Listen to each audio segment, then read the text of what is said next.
Hello दोस्तों, स्वागत है आप लोग का एग्जाम एफिनिटी चैनल पे। आगे है आज लेके 12th न्यू क्वेश्चंस प्रैक्टिस के नया तरीके के सवाल टीसीएस पैटर्न रिलेटेड। तो आप लोग प्रैक्टिस कीजिए यहाँ से जितना हो सके, जितना ज्यादा हो सके ऐसा सवाल प्रैक्टिस कीजिए। जैसा सवाल हम करा रहे हैं ऐसा ही सवाल आने वाला है, इस पैटर्न का ही सवाल आने वाला है अगले एग्जाम में, जैसे कि सीजीएल, सीएचएसएल, सीपीओ, इस टाइप के सवाल ही आने वाले हैं। एमटीएस में भी अब लोग को थोड़ा एज मिलेगा अगर ऐसा सवाल अब लोग करके जा रहे हैं तो। ठीक है, तो चलिए आज का पहला सवाल जो है वो स्टार्ट करते हैं। If p plus q equal to 45 degree then find the value of 4 1 plus tan p 1 plus tan q। ठीक है, p plus q 45 डिग्री दिया हुआ है, तो हम लोग ले लेते हैं। सपोज, ठीक है, p equal to 45 degree and q equal to 0 degree. ठीक है, हम लोग ले सकते हैं। तो यहाँ से 4 1 plus tan 45 degree into 1 plus tan 0 degree, तो इधर से tan 0 का वैल्यू 0 आता है, तो ये कैंसिल हो जाता है, 1 आएगा। इसीलिए हम लोग सिर्फ 0 बना के इसको हटा रहे हैं। ठीक है, तो सॉल्व करके आ रहा है 1 प्लस 1, जैसे कि tan 45 का वैल्यू 1 होता है। ये बेसिक ट्रिग्नोमेट्री है, तुम लोग को आना चाहिए। तो इंटू 1, ठीक है, जो आंसर आ रहा है 8, और 8 ऑप्शन में भी है, ऑप्शन सी। तो फर्स्ट क्वेश्चन का आंसर 8 होगा। चलो नेक्स्ट सवाल देख लेते हैं। Next question is find the greatest number that will divide 400, 445 and 541 leaving 9, 20 and 14 as remainders respectively. ठीक है, ऐसा सवाल में क्या करना तुम लोग, पहले जब भी ऐसा क्वेश्चन देखना तो जो नंबर है नंबर में से रिमाइंडर को माइनस कर देना। ठीक है, जैसे कि 400 में से 9 माइनस करते हैं तो 391 आता है, और 445 में से अगर 20 माइनस करते हैं तो 425 आता है, एंड 541 से अगर 14 माइनस करते हैं तो 527 आता है। ठीक है, ये तीनों हम लोग निकाल लिया। तो हम लोग को ग्रेटेस्ट नंबर जो डिवाइड करता है पूछा गया है, तो हाईएस्ट कॉमन फैक्टर निकालना होगा, एचसीएफ। ठीक है, एचसीएफ ऑफ 391, 425 एंड 527। ठीक है, तो इतना बड़ा बड़ा नंबर का एचसीएफ कैसे तुरंत निकालोगे? ऑप्शन का यूज करके देखो। 391 को 9 से डिवाइड करके देखो। 391 9 से जा रहा है? 391 नहीं जा रहा है, फ्रैक्शन में आ रहा है। 19 19 से जा रहा है क्या? 391 391 19 से भी नहीं जा रहा है। ठीक है, 391 का 18 से जा रहा है, 18 से भी 391, 391 18 से नहीं जा रहा है। ठीक है, तो हम लोग के पास बचा हुआ है 17। 17 से तो जाना चाहिए, तो 391 का 17 से जा रहा है, देख लेते हैं एक बार। 391 17 से, हाँ, 17 इंटू 23 इक्वल टू 391। ठीक है, तो हम लोग का आंसर इधर से आएगा 17। ठीक है, तुम लोग चेक कर सकते हो, 425 और 527 से भी 17 कट रहा है। ठीक है, तो 17 आंसर आ जाएगा इस क्वेश्चन का, और तुम लोग तुरंत लगा दोगे ऑप्शन ए। ठीक है, बहुत ही जल्दी जल्दी करना है हम लोग को। थर्ड क्वेश्चन देख लेते हैं क्या है। तो थर्ड क्वेश्चन थोड़ा ट्रिकी है। इधर दिया गया है x is to y plus z. ठीक है, घबराने का कोई जरूरत नहीं है, ऐसा क्वेश्चन अभी सीजीएल में और सीएचएसएल में आ रहा है, तो तुम लोग बहुत ही आसानी से कर सकते हो। तो देख लो इसका जो ट्रिक है, तो देख लो। 4:5 दिया हुआ है ना, तो तुम लोग x plus y plus z मिला के कितना आ रहा है? 9। ठीक है, दोनों को प्लस कर देना, तो इसको इक्वेशन 1 पकड़ लेते हैं। ठीक है, इधर से देखते हैं y is to x plus z equal to 5:7। ठीक है, इसको भी ऐसे ही ऐड कर लेना। ऐड करके देखो, 7 प्लस 5 आ रहा है तुम्हारा 12। ठीक है, तो इसको इक्वेशन 2 पकड़ लेते हैं। तो इक्वेशन 1 और इक्वेशन 2 का जो एलसीएम है ये निकालना होगा हम लोग को। एलसीएम ऑफ 9 एंड 12 जो कि होता है 36। ठीक है, अभी 36 को इससे मल्टीप्लाई करेंगे, मतलब क्या है, इसका 9 है तो 9 36 से कितना बार जाता है, 4 बार। ठीक है, तो ये वाला इक्वेशन को हम 4 से मल्टीप्लाई करेंगे और 12 कितना बार जाता है 36 से, 3 बार ना, तो ये वाला इक्वेशन को हम 3 से मल्टीप्लाई करेंगे। तो हम लोग के पास क्या आ रहा है, x is to y plus z दिया हुआ है ना, तो 4 इंटू 4 16 आता है, मतलब x का वैल्यू 16 आ गया हम लोग के पास। तो y का वैल्यू इधर से आएगा 5 इंटू 3 15। ठीक है, x 16 y 15। अभी z का वैल्यू दोनों में से कोई भी इक्वेशन में से तुम निकाल सकते हो। अभी इसमें देख लेते हैं y प्लस जेड, 5 फोर 20 20 आ रहा है y प्लस जेड। जैसे कि y का वैल्यू हम लोग के पास 15 है ऑलरेडी, तो उससे z अगर निकालेंगे, मतलब 20 में से y माइनस करेंगे, 20 माइनस 15 होगा तुम्हारा 5, तो z का वैल्यू 5 आ जाएगा। सिमिलरली इस इक्वेशन में भी अगर तुम पुट करते हो तो x का वैल्यू अगर 16 है तो z का वैल्यू 21 माइनस 16 करने से 5 आता है, तो z 5 ही आ रहा है दोनों इक्वेशन में से। तो 16 is to 15 is to 5 option में दिख रहा है, ऑप्शन बी ये वाला सही आंसर होगा। और बहुत ही जल्दी तुमको ये सवाल करना है क्योंकि शॉर्ट ट्रिक तुम लोग को पता चल गया है। चलिए नेक्स्ट सवाल देखते हैं क्या है। नेक्स्ट सवाल is, if the product 4864 into 9p2 is divisible by 12 then the minimum value of p is। ठीक है, तो इधर डिविजिबिलिटी रूल काम आएगा। 4864, इधर 12 दिया हुआ है ना, 12 इक्वल टू 4 इंटू 3 होता है 12। ठीक है, तो 4864, तो 64 is divisible by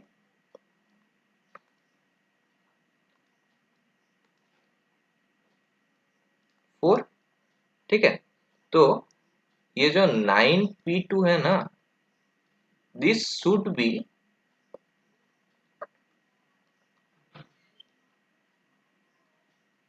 divisible by 3। तो 3 का डिविजिबिलिटी रूल हमसे कहता है 9 plus p plus 2 should be divisible by 3, मतलब 11 plus p should be divisible by 3। तो p का वैल्यू क्या आ सकता है, मिनिमम वैल्यू, p का वैल्यू मिनिमम आ सकता है 1। ठीक है, p का वैल्यू 1 आ सकता है मिनिमम, तो 12 इज डिविजिबल बाई 3।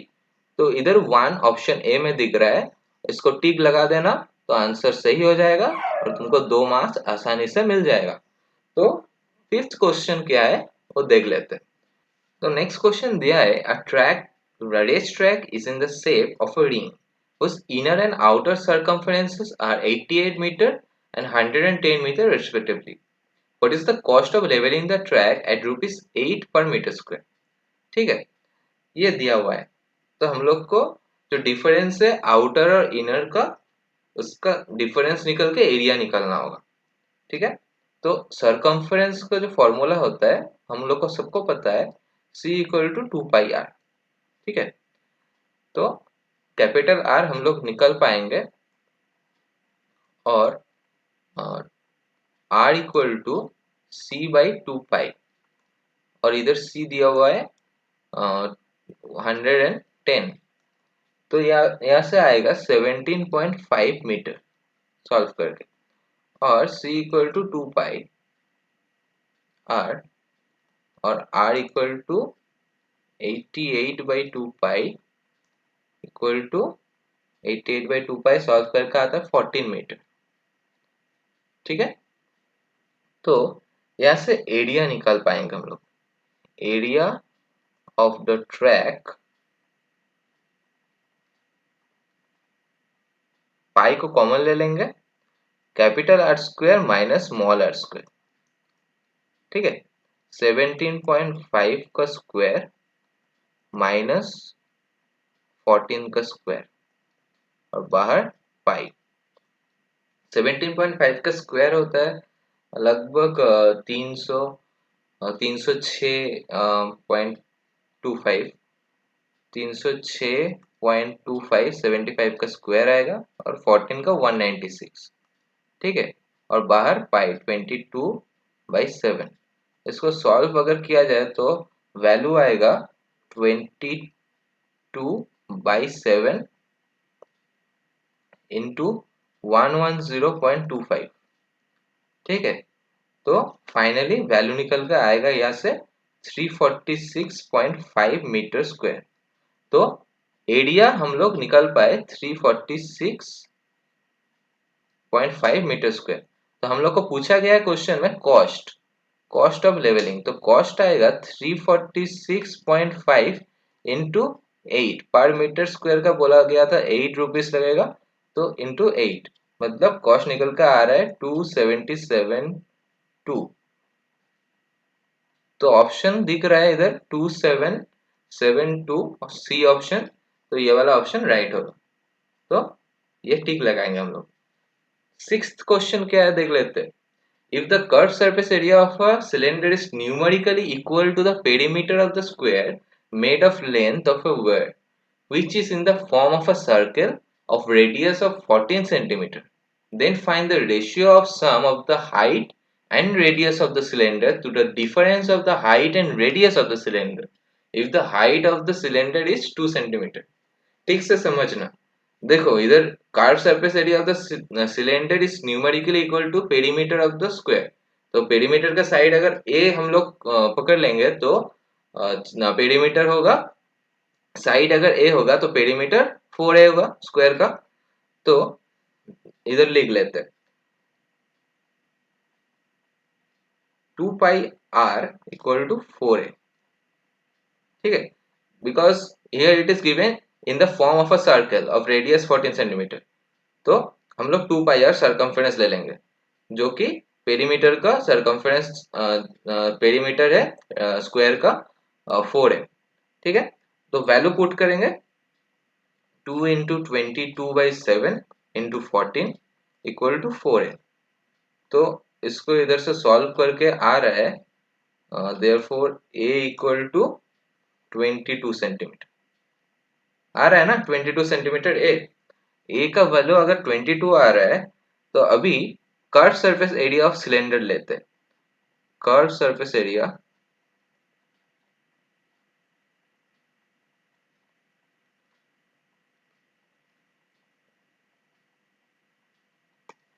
सिलेंडर कितना फॉर्मूला कितना होता है 2 into pi into r into h, 2 pi r h, ठीक है, जो कि है इक्वल टू 4 इंटू 22, ठीक है।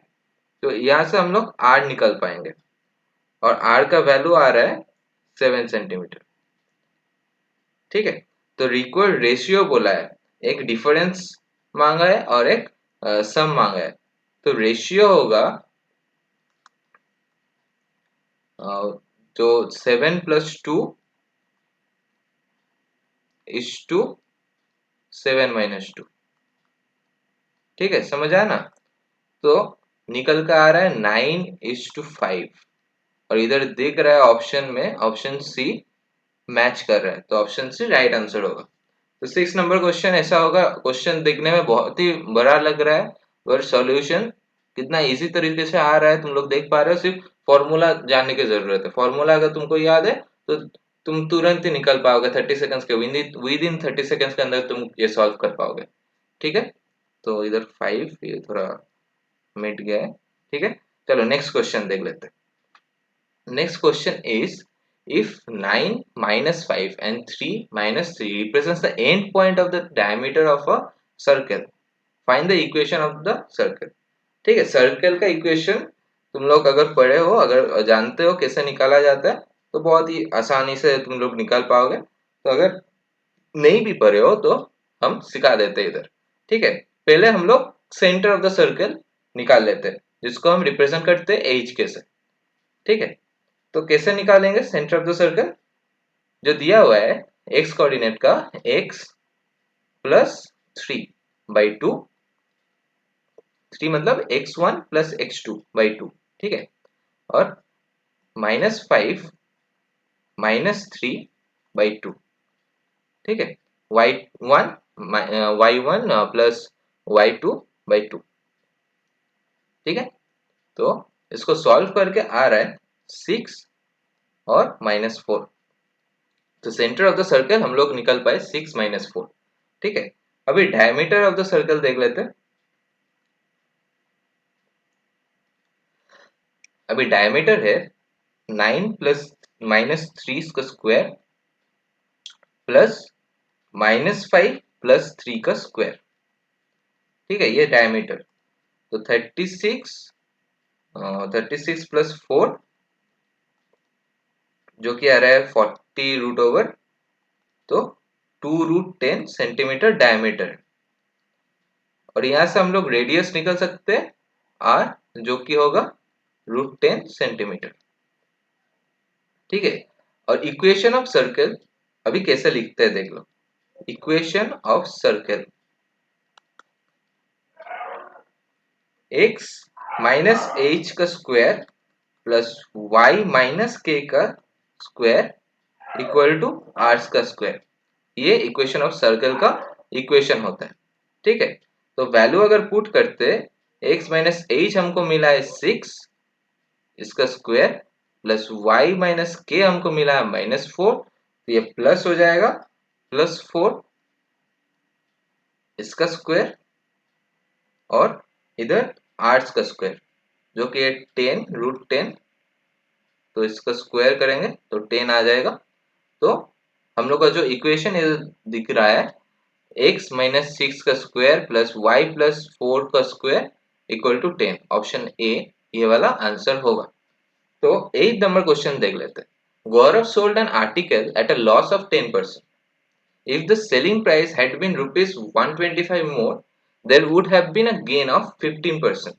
The cost price of the article in rupees was, ठीक है, बोला है 90% लॉस में सेल किया है।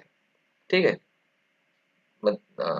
सॉरी, मतलब इधर बोला है 10% लॉस में सेल किया है, तो हम लोग बोल सकते हैं ना 100% में से 10% माइनस मतलब 90% में सेल किया है। तो हम लोग अगर पकड़ लेते जो सेलिंग प्राइस हो x से, तो 90% ऑफ x होगा।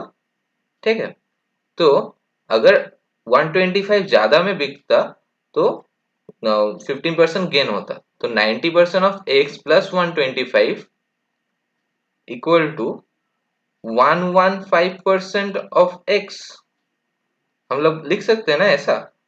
तो इसको अगर सॉल्व करेंगे तो हमको मिलेगा 0.9x प्लस 125 इक्वल टू 115 मतलब 23/20x।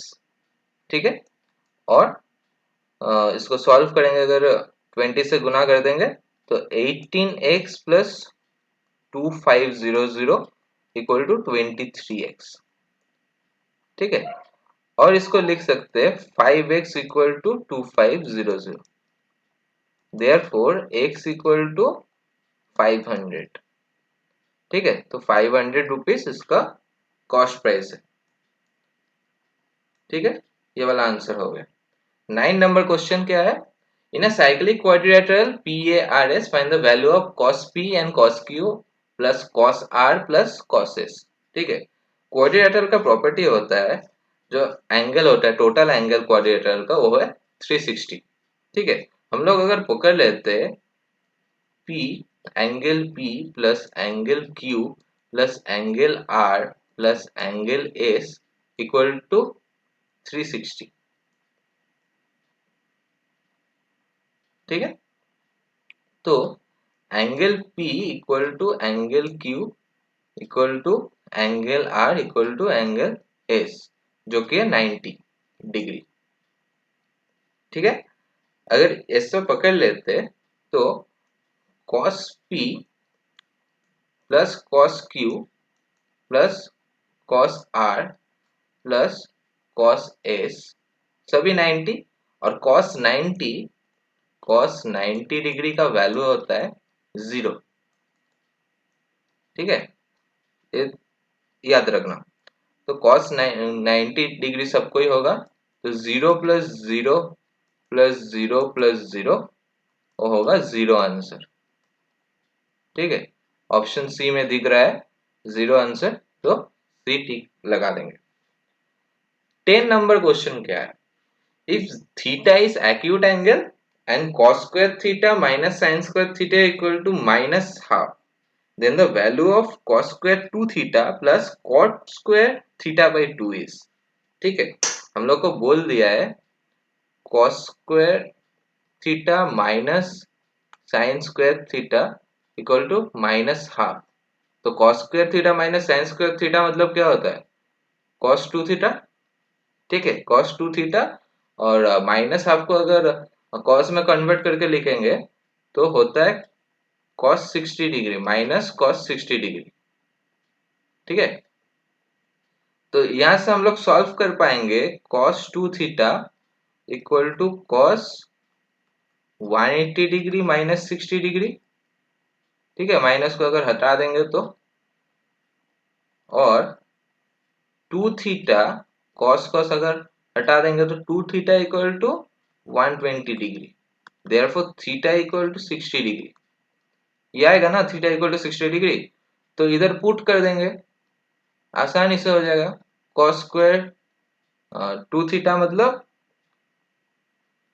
cos square 2 into 60, 2 theta plus cot square theta by 2। ठीक है, तो इसमें पुट कर देंगे cos square 120 degree plus cot square theta by 2 means 30 degree. ठीक है, तो इसको सॉल्व करेंगे, 120 डिग्री मतलब होता है माइनस हाफ, तो इसका स्क्वायर, और cot 30 डिग्री का वैल्यू होता है √3, तो √3 का स्क्वायर। दोनों को सॉल्व करेंगे तो आएगा 3 1/4। ठीक है, 3 1/4 ऑप्शन डी दिख रहा है, तो ये वाला आंसर हो जाएगा। 11 number question is if a equal to 33, b equal to 34, c equal to 35, then what is the value of a square plus b square plus c square minus ab minus bc minus ca। Algebra का question है, tricky question है, जल्दी जल्दी solve करना होगा तुम लोग को, क्योंकि क्वेश्चन लेंदी नहीं है, क्वेश्चन आसान है पर थोड़ा ट्रिकी है। तो देख लेते हैं easy way. A square plus B square plus C square minus A B minus B C minus C A, ये दिया हुआ है ना, तो इसको हम लिख सकते हैं ना, half into 2a square plus 2b square plus 2c square. ठीक है, minus 2ab minus 2bc minus 2ca, ये लिख सकते हैं ना, तुम लोग बोलो, ये हम लिख सकते हैं। ठीक है, तो यहां से हम लोग ये भी लिख सकते हैं 1/2 मतलब half into a minus b whole square b minus c whole square plus c minus a whole square. यहां से आ रहा है ना, तुम लोग देख पा रहे हो? इसको तोड़ो, तोड़ के देखो, ये वाला अगर तोड़ोगे तुम तो ये वाला ही आएगा, फर्स्ट लाइन आएगा। सेकेंड लाइन को अगर तोड़ोगे अंदर वाला तो फर्स्ट लाइन आएगा। ठीक है, तो ए का वैल्यू दिया हुआ है, बी का वैल्यू दिया हुआ है, सी का वैल्यू दिया हुआ है, सिर्फ इधर पुट करना होगा। तो पुट करोगे तो देखोगे कि सब 1 आ रहा है, 33 34 35 सब 1 आ रहा है, 1 प्लस 1 प्लस 1। ठीक है, तो हाफ इंटू 3 मतलब 3, सॉरी सी माइनस ये वाला 4 आएगा। ठीक है, कुछ गलती कर दिया हम, तो ये वाला 4 आएगा, 1 प्लस 1 प्लस 4। ठीक है, मतलब 6, तो 6 मतलब 3 आएगा, 3 आंसर हो जाएगा, और ऑप्शन ए 3 है। तो देख लेते हैं आज के लिए लास्ट सवाल 12 नंबर। 12 नंबर सवाल क्या दिया हुआ है, cuboidal tank has capacity to hold 343 litre of water. उसका कैपेसिटी है 343 लीटर। ठीक है, it's length is 3 times its depth. अभी ये लैंग्वेज को ठीक से समझो, लेंथ बोला है 3 टाइम्स इट्स डेप्थ, अगर डेप्थ को हम एक समझ लेते तो लेंथ होगा 3x।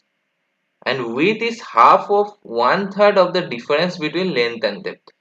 ठीक है, देयरफॉर विथ मतलब हो रहा है हाफ ऑफ 1/3। ठीक है, और इसका लेंथ माइनस डेप्थ का डिफरेंस, लेंथ माइनस डेप्थ। ठीक है, क्या आ रहा है x/3 आ रहा है ना विथ। अभी तो हो गया, अभी लैंग्वेज समझ गए तो अभी क्वेश्चन भी सॉल्व हो गया। अभी वॉल्यूम निकाल लेंगे, volume equal to length into breadth into height, ये तो सभी को पता है। तो पुट कर देंगे x into 3x into x/3। ठीक है, 3 हट जाएगा, तो इधर से एक्स क्यूब आ रहा है, तो एक्स क्यूब इक्वल टू ये 343 लीटर। और आंसर दिया हुआ है सेंटीमीटर में, तो क्यूबिक सेंटीमीटर में हमको कन्वर्ट करना होगा इनटू 1000 सेंटीमीटर क्यूब। ठीक है, तो 343 7 का क्यूब होता है, सबको मालूम है, और 1000 मतलब 70 सेंटीमीटर इसका आंसर होगा। अभी 70 सेंटीमीटर, सब ऑप्शन देख के ये 70 सेंटीमीटर टिक लगा देगा। ज्यादातर स्टूडेंट यही गलती करता है, 70 सेंटीमीटर ऑप्शन देखेगा और टिक लगा देगा, क्वेश्चन को समझेगा नहीं ठीक से कि लास्ट लाइन में क्या लिखा हुआ है, what is the length of the tank. ये नहीं पूछा है एक्स का वैल्यू कितना है। ठीक है, पूछा है लेंथ ऑफ द टैंक। हम लोग ये पकड़ लिए थे depth of the tank is x, हम लोग लेंथ को पकड़े थे 3x। ठीक है, और हमको निकालना है 3x, length equal to 3 into 70। ठीक है, 210 सेंटीमीटर।